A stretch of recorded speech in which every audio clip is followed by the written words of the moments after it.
नहमदुहु व नसल्ली अला रसूलिन करीम अम्मा बाद वअऊज़ु बिल्लाहि मिनश शैतानिर रजीम बिस्मिल्लाहिर रहमानिर रहीम रब्बि इश्रह ली सदरी व यस्सिर ली अमरी वहलुल उक़दतम मिन लिसानी यफ़क़हू क़ौली रब्बि ज़िदनी इल्मा व अमला रब्बि यस्सिर व ला तुअस्सिर व तम्मम बिल खैर या रब्बी लकल हम्दु कमा यंबग़ी लिजलाली वजहिका व अज़ीम सुल्तानिक। हम पढ़ रहे हैं सूरह अन्निसा, उसका तर्जुमा और उसकी तफसीर। आज जो आयत पढ़ेंगे आयत नंबर 4, उसका तर्जुमा और उसकी तफसीर पढ़ेंगे।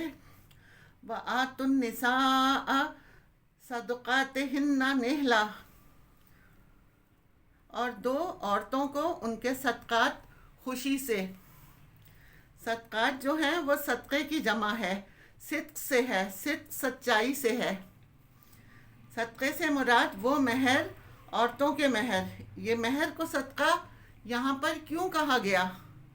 क्योंकि महर निकाह के वक्त दिया जाता है, जो एक मर्द के निकाह में संजीदा होने और उसके सिद्क़े वफ़ा की दलील होता है कि मैं संजीदा और सच्चा हूँ, और निकाह के बाद सारी ज़िम्मेदारियाँ उठाने का अहद करता हूँ। व आतुन निसाअ सदक़ातिहिन्ना निहला, और दो औरतों को उनके महर खुशी से। निहला के मायने हैं किसी को खुशी खुशी कुछ देना, वो तोहफ़ा, वो अतिया जो किसी मुआवजे के लालच के बगैर दिया जाए कि बस दे दिया, इसके एवज़ अब कुछ नहीं चाहिए।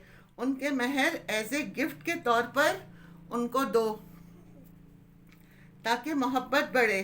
फ़इन तिब्ना लकुम, फिर अगर वो खुशी से दें तुमको, माँ ताबा से, जो पीछे गुजरा है, अनशैइन, कोई चीज़, मिन हो, उसमें से, यानी अगर औरतें इसमें से कोई चीज़ खुशी से तुमको दे दें, किस में से? महर में से, यानी महर काफ़ी था, इसमें से कुछ उन्होंने तुम्हें दे दिया। अगर तुम्हें कल को ज़रूरत पड़ेगी, और इसमें से उन्होंने खुशी से तुम्हें दे दिया कि तुम अपना काम चलाते रहो। वैसे तो दिया हुआ तोहफ़ा वापस लेना ये सख्त नापसंदीदा है। हदीस का मफ़हूम है ये इस तरह है जैसे कुत्ता कह करके अपनी कह को दोबारा चाट ले। तो इतना मुकरूह फ़ेल है किसी को तोहफ़ा देकर वापस लेना। हाँ, महर जो है वो एग्ज़ैम्प्टेड है।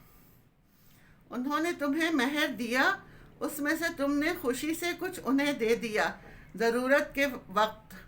वरना जिस तरह तोहफ़ा वापस लेना मना है, इसी तरह से महर भी वापस लेना मना है। नफ्सन, खुद उसमें से। इससे क्या पता चलता है? जबर नहीं, यानी उनके ऊपर कोई प्रेशर नहीं, दबाव नहीं, शर्मिंदगी से नहीं, खौफज़दा होकर नहीं, बल्कि खुशी से, अपनी मर्ज़ी से। क्योंकि हदीस में आता है किसी इंसान का माल हलाल नहीं मगर इसके दिल की खुशी से, और तुम और तुम्हारे माल तुम्हारे बाप के हैं। यानी अगर बाप को बेटे की कोई चीज़ पसंद आती है तो उसको पूछने की ज़रूरत नहीं, लेकिन अदरवाइज़ किसी का माल उसकी ज़रूरत और रग़बत के बग़ैर नहीं लिया जा सकता, ख्वाह वो बीवी ही क्यों ना हो। ये पॉइंट समझने का है, क्योंकि आम तौर पर हमारे माशरे में मर्द हजरात वो क्या समझते हैं, बीवी की कोई चीज़ है, उनका हक है, जब चाहे जितना चाहे ले लें। बीवी कौन है? कुछ कहने वाली। बाज़ औक़ात बताने की ज़रूरत भी वो नहीं समझते, लेकिन इस्लाम इससे मना करता है। बीवी को भी है कि वो शौहर की मर्ज़ी के बग़ैर सिर्फ़ इतना ले सकती है कि इससे वो कुछ ना कहेगा, लेकिन इससे आगे की वो नहीं जा सकती। लेकिन जहाँ आपको ये पता चल जाए कि मेरे शौहर इससे ज़्यादा माल लेना पसंद नहीं करेंगे, तो वहाँ नहीं। आम तौर पर जहाँ ताल्लुकात अच्छी होती हैं वहाँ पर लेन देन पर नज़र नहीं रखी जाती, कोई किसी के मामले में नहीं पड़ता। एतमाद और भरोसा, इस पर मिलकर घर चल रहा है, और होना भी ऐसे ही चाहिए। जब खयानत शुरू होती है, एक दूसरे को चीट करती हैं, फिर वहाँ से अल्लाह की मदद उठ जाती है। پھر برکت نہیں رہتی اس مال میں. تو خیانت نہیں ہونی چاہیے، چھپا کر چرا کر چیزیں نہیں لینی چاہیے. یعنی جبر کر کے بیوی کو کوئی مال کوئی چیز نہیں اس کی نہیں لے سکتے بغیر بتائے. یہ چیزیں باہمی مشاورت سے ہونی چاہیے.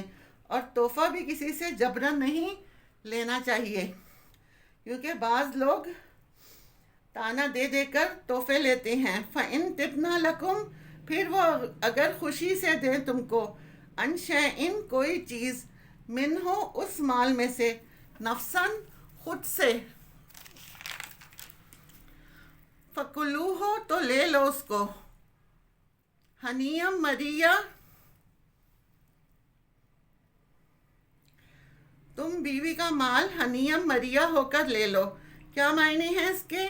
کہ وہ خوشی سے دے رہی ہے، محبت سے دے رہی ہے، تو محبت سے لے لو. کیونکہ جب کوئی تحفہ محبت سے دے اور لینے والا محبت سے لے تو اس کا مزہ ہی پھر کچھ اور ہوتا ہے. بیوی خوشی سے دے رہی ہے، شوہر خوشی سے قبول کر لے، یہ کہا جا رہا ہے. لینے کے بعد ذہن میں یا دل و دماغ میں بوجھ نہ رہے. کیونکہ بعض لوگ دیتے وقت تو خوشی سے دیتے ہیں، پھر تھوڑے دنوں بعد جتانا شروع کر دیتے ہیں، اور جب وہ مریا نہیں رہا، اب وہ کیا ہو گیا؟ مصیبت بن گیا. یہاں پر یہ کہا جا رہا ہے کہ شوہر اور بیوی کے تعلقات اتنے خوشگوار اور مزیدار ہونے چاہیے کہ جس میں لین دین کے معاملات میں جھگڑے نہ ہوں. کیونکہ بہت سی طلاقیں اسی بیس پر واقع ہوتی ہیں. ان کی بنیاد کیا ہے؟ مال عموماً گھروں میں ہے. جب جھگڑے ہوتے ہیں ان کی ابتدا خرچہ نہ دینے سے شروع ہوتی ہے. عام طور پر یہ سوال ذہن میں آتا ہے کہ مہر کتنا ہونا چاہیے، یا مہر کے بارے میں سنت نبوی کیا ہے. ابو سلمہ بن عبد الرحمن کہتے ہیں کہ میں نے حضرت عائشہ سے پوچھا کہ رسول اللہ صلی اللہ علیہ وسلم کی بیویوں کا مہر کتنا تھا، تو انہوں نے کہا کہ 12 اوقیہ چاندی اور نش. پھر حضرت عائشہ نے فرمایا جانتے ہو نش کیا ہے؟ میں نے کہا نہیں. کہنے لگی نش سے مراد نصف، آدھا یعنی ہاف. تو کل یہ 12.5 تولے اوقیہ چاندی اور 500 درہم ہوئے. رسول اللہ صلی اللہ علیہ وسلم کی بیویوں کا یہی مہر تھا. اسی طرح ایک اور حدیث ہے کہ حضرت عمر رضی اللہ تعالیٰ عنہ اپنے خطبے کے دوران فرمایا انہوں نے کہ دیکھو عورتوں کے حق مہر بڑھ چڑھ کر نہ باندھو، کیونکہ مہر بڑھانا اگر عزت کی بات ہوتی تو یہ اللہ کے ہاں تقوی کی بات ہوتی. تو نبی صلی اللہ علیہ وسلم اس کے سب سے زیادہ حقدار تھے.